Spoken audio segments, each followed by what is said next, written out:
지방에 거주하시는 환자분이 수술 예약을 좀 원하셨어요. 저는 이제 병원을 경영하는 입장에서는요, 지방에서 수술을 원하신다면 며칠날 오셔서 수술하세요 라고 하는 게 유리하겠죠. 병원 경영에서는 환자가 늘어나는 거고 시술 케이스가 늘어나는 거니까요. 하지만 우리가 정도의 진료를 하기 위해서는요, 그거죠. 일단 진료를 먼저 해야죠. 진단을 먼저 해야죠. 진단하기 위해서는 상담을 먼저 해야죠.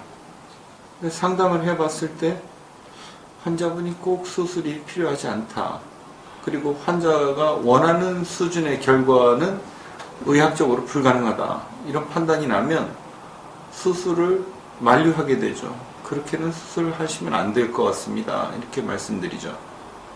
즉, 수술 결정은 상담 후에 환자가 하는 것입니다. 특히 미용 성형의 경우에는요, 제가 어떤 사람을 당신은 이런 수술을 하세요 라고 했을 때 그걸 환자가 받아들일 가능성은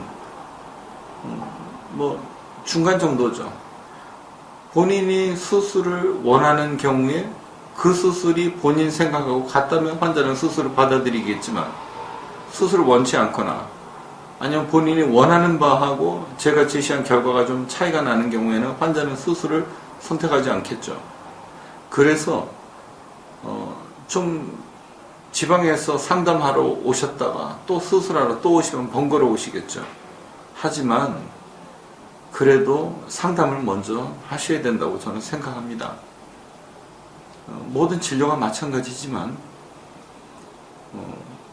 제가 늘 이제 예를 들면 내과에서 제가 혈압약 어떤 종류를 타러 갈 겁니다. 그러면 내과 전문의 선생님이 그 약 그날 와서 받아가세요, 그렇게는 할 수 없는 겁니다.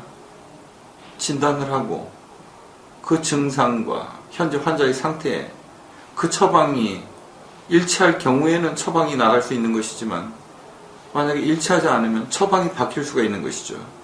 그래서 번거롭지만은 상담 예약을 먼저 해주셔요. 그것이 환자가 올바른 진료를 받으시는 길입니다. 마찬가지로 해외 거주 환자분도 마찬가지예요. 미국에서 오시는 분들이 저 며칠경에 수술을 원하는데 그때쯤 수술할 수 있을까요? 저는 상담은 가능하지만 수술은 상담 후에 결정하시는 게 좋겠습니다. 물론 이제 수술이 진행된다면 일반적인 회복 기간을 말씀드리죠. 근데 그 일반적이라는 것에는 다른 의미가 있다는 걸 아셔야 돼요. 평균적으로 환자들이 일주일 정도에 회복된다고 했을 때 부작용이 날 수 있지 않습니까? 그럴 경우에는 2주가 될 수도 있고 3주가 될 수도 있거든요.